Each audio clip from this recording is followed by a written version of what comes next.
Là, il part en impro, tu joues la comédie, je me trompe. Monquette, ça veut dire monkeys. Est-ce que c'est de l'anglais mal écrit? La banquette, ça veut dire mon gamin en bruxellois, en fait. C'est un peu comme un père qui dira à son fils réussi là où j'ai échoué. C'est quelque part le prendre avec lui sur le grand chemin de la vie.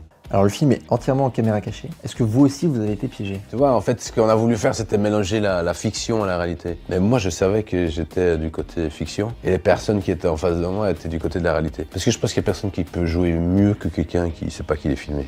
C'est votre véritable fils dans le film? Non, pas du tout. J'ai pris un petit enfant pour lequel j'ai beaucoup d'affection. Du coup vous l'avez... ça se trouve sur internet, ça s'achète combien? Ici, on l'a loué.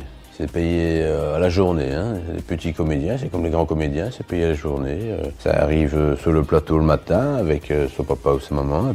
Et ça donne lieu à des situations un peu cocasses, évidemment, quand tu apprends à leur fils à fumer, à boire. À la fois, c'est de la fausse bière et des fausses cigarettes. Donc, une fois qu'ils sont rassurés, ça devient plutôt des partenaires que des adversaires. Est-ce qu'on vous a reconnu pendant le film?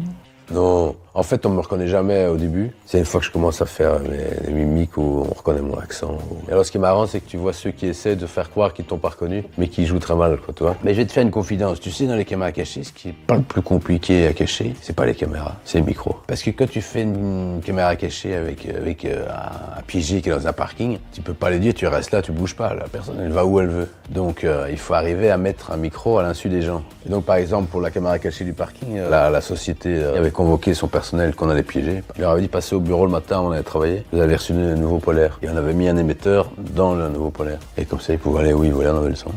Est-ce que y a une gêne de refaire des caméras cachées après avoir fait des rôles au cinéma? Tu vois, je faisais des caméras cachées pour la télé, puis j'ai fait du cinéma, et puis je me suis dit, ça serait chouette de faire un film de caméras cachées. Mais j'ai toujours aimé pouvoir passer de l'un à l'autre. Je me suis dit, en fait, tu fais ce que tu veux, quoi. Si tu te fais un bon gros bide avec ton film, qu'est-ce qui t'empêche d'aller refaire des caméras cachées derrière? À partir du moment où on le fait avec le cœur et dans le respect, t'obliges personne à rien faire. Hein.